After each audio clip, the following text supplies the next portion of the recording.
In Seoul's vibrant heart 2025, Amara Okoye stood as a beacon of strength, her deep brown skin glowing under the city's neon lights, her long curly hair a symbol of her resilience.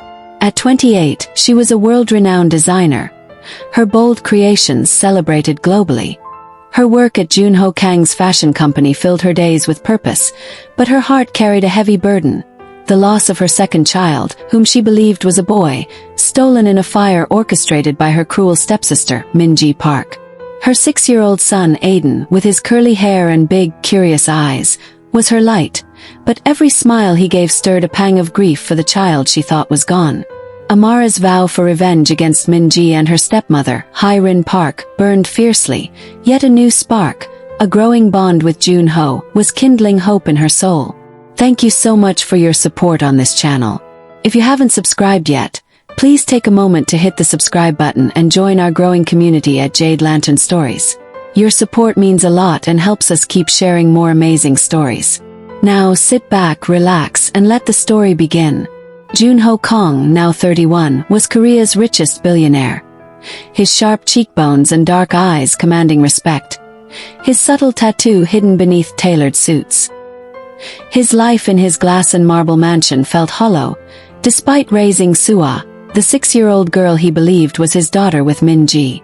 Sua, with her curly hair and big sad eyes, was mute, her silence a mystery that gnawed at him. Min-ji's coldness toward her and Junho's inexplicable connection to Aiden, who had called him daddy, stirred doubts.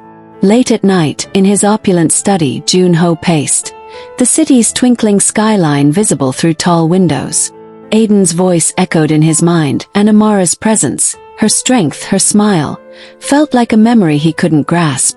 Troubled, he hired a private investigator, a discreet man named Mr. Kim, to uncover the truth about the 2019 gala and Sua's origins. "Find out who I was with that night," Junho said, his voice firm but shaken. "I need to know." Amara, meanwhile, was relentless. In her cozy Seoul apartment, she sat at a small table, her long curly hair loose, her deep brown skin illuminated by the glow of her laptop. Aiden slept nearby, his curly hair framing his peaceful face, his tiny hand clutching a toy. Amara's heart raced as she sifted through old emails and news archives about the 2019 fire. A hospital record from a contact, Taemin Lee, her loyal college friend, had found caught her eye. A document listing her as the mother of twins, Aiden and a girl named Sua. Her breath caught, tears welling.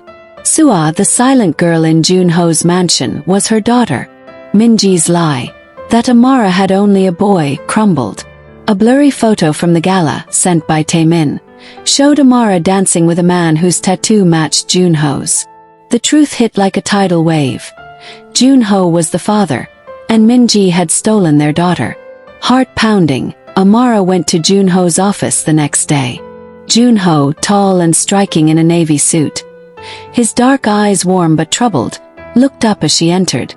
"Junho, we need to talk," Amara said, her voice trembling, her bold red dress a stark contrast to her shaking hands. She showed him the hospital record and the gala photo. "Sua is my daughter.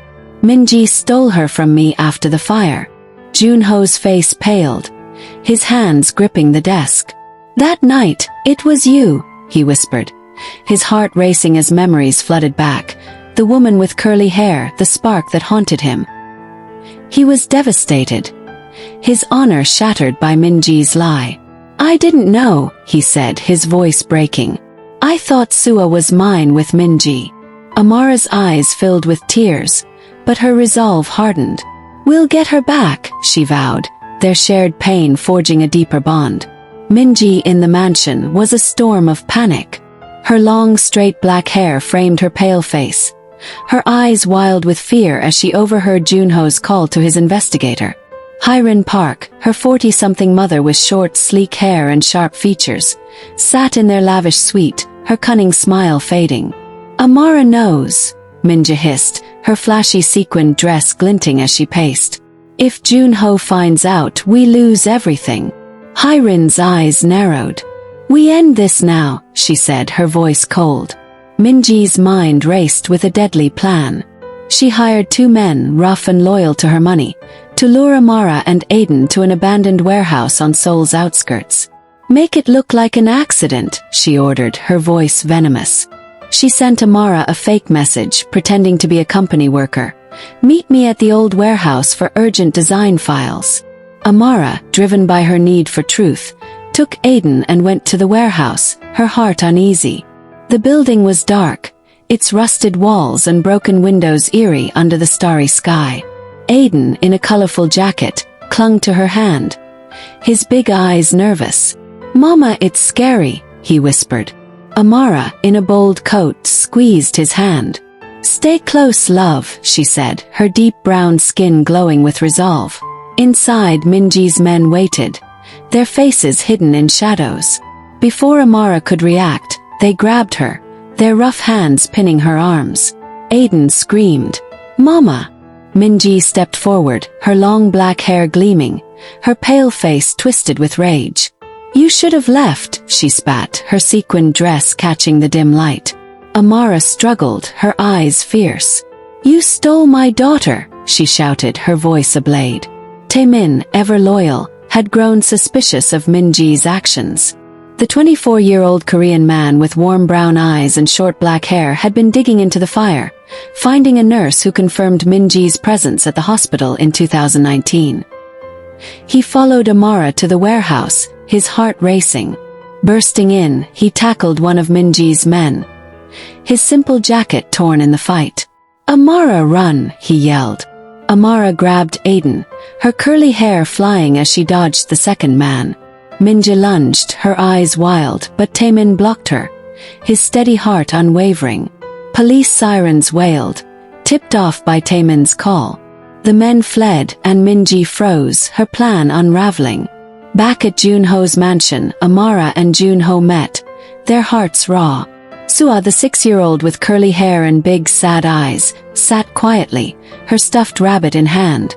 Junho knelt beside her, his face torn. "She's ours," he said to Amara, his voice thick with emotion. Amara's tears fell as she hugged Sua, her heart breaking and healing. "My baby," she whispered. Aiden ran to them, his bright eyes shining. "Is she my sister?" he asked. Amara nodded, her deep brown skin glowing with love. Taemin stood by, his warm eyes proud. "You're unstoppable," he told Amara, his voice soft. Minji and Hairin, in their lavish suite, were frantic. Minji's pale face was ashen, her long hair disheveled. Hairin's sharp features twisted with fear. "We're done," Hairin whispered. Minji's eyes burned. "Not yet," she said, plotting one final move. But Amara's fire was stronger. She and Junho took Sua to a hospital for a DNA test, confirming she was their daughter.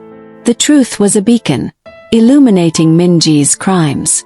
Amara's resolve grew, her vow for revenge now a promise to protect her family.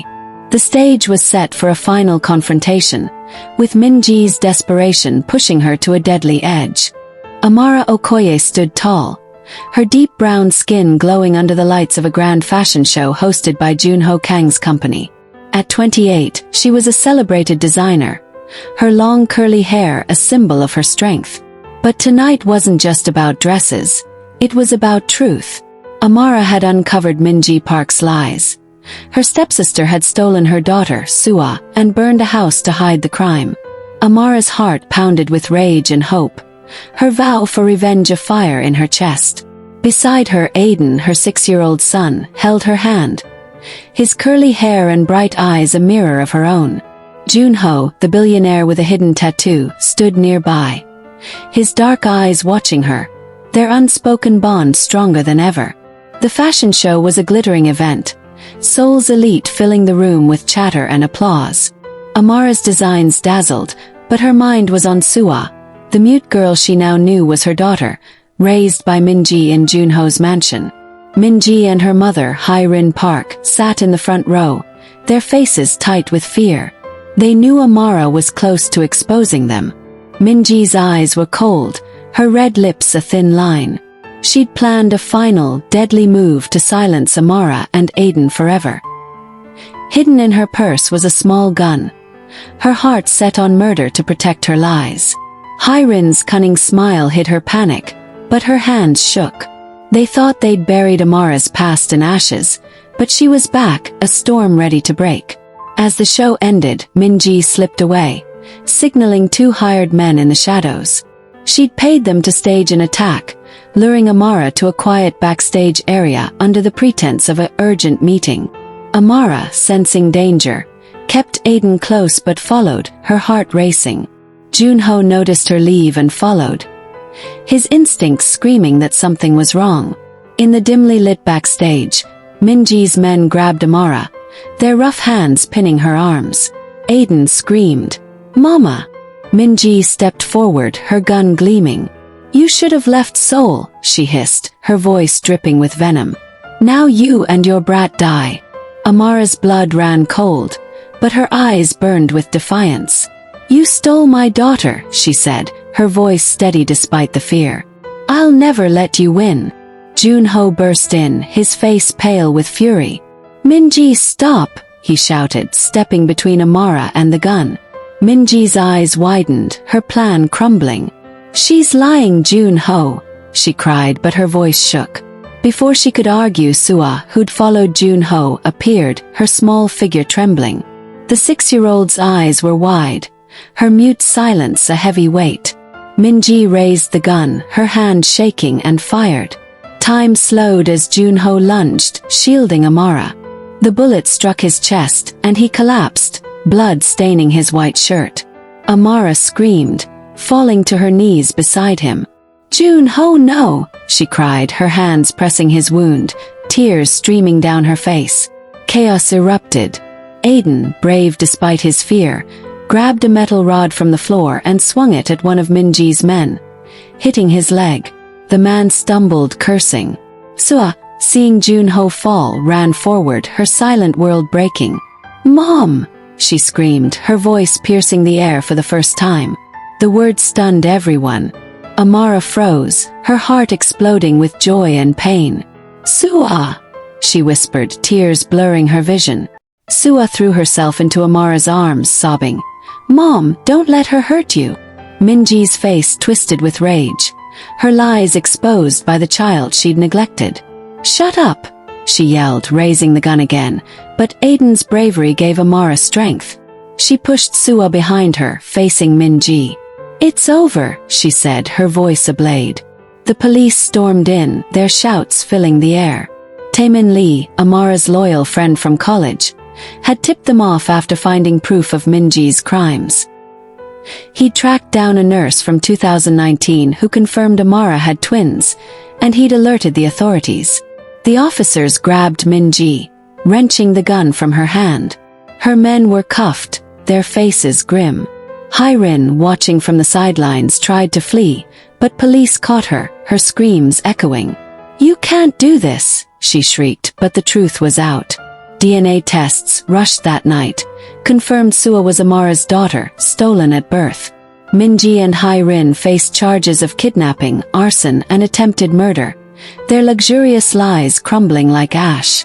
Junho was rushed to the hospital, his life hanging by a thread. Amara sat by his bed, holding his hand, her heart breaking. Aiden and Sua clung to her, their small faces wet with tears. "Is Daddy okay?" Aiden asked, his voice trembling. Sua, now speaking in soft whispers, echoed, "Will he wake up?" Amara's throat tightened, but she smiled for them. "He's strong," she said, her voice cracking. "He fought for us." Days passed in a blur of worry, but Junho's eyes finally fluttered open. "Amara," he whispered, his voice weak but warm. Tears fell as she leaned close. "I thought I lost you," she said, her heart full. Junho's hand squeezed hers. "I love you," he said, his words a vow. "I always have." In the hospital room, Amara and Junho pieced together their past. He showed her the blurry gala photo, and memories flooded back. Their night, their spark. "You're the one," he said, his eyes shining. Amara nodded, tears falling. "And you're their father," she said, looking at Aiden and Sua. The twins climbed onto the bed, hugging Junho, their laughter healing the pain. Sua's voice, once silent, was a soft melody, calling Amara mom and Junho daddy. Aiden's bravery shone, his love for his sister unbreakable. Amara's heart swelled, the family she'd lost now whole. Minji and Hairin's trial was swift. The courtroom buzzed as evidence piled up. Hospital records, the nurse's testimony, Taemin's research. Minji's face was pale, her defiance gone. Hairin wept, her cunning broken. They were sentenced to years in prison, their crimes laid bare. Amara watched, her heart calm. Revenge wasn't just their punishment, it was reclaiming her daughter, her love, her life. She'd fought for justice, and she'd won. Back at Junho's mansion, the family began to heal. Amara moved in, her designs filling the house with color. Aiden and Sua played in the garden, their laughter a song. Sua's voice grew stronger, her silence a memory. Junho, fully recovered, held Amara close one night, the city lights sparkling outside. "We're a family now," he said, his tattoo a reminder of their wild beginning. Amara smiled, her curly hair brushing his cheek. "Forever," she whispered, her heart at peace. Amara's journey had been a storm, loss, betrayal and pain, but she'd emerged stronger, her love for Junho and her twins a light that never dimmed. Minji and Hairin's cruelty was a shadow, but Amara's fire had burned it away. She'd reclaimed her daughter, found her love, and built a future where her children could shine. Seoul, once a place of heartbreak, was now home. Did you enjoy the story? If you did, please subscribe to my channel Jade Lantern Stories to show your support. It really helps me keep making more stories for you. Thank you so much. See you in our next update.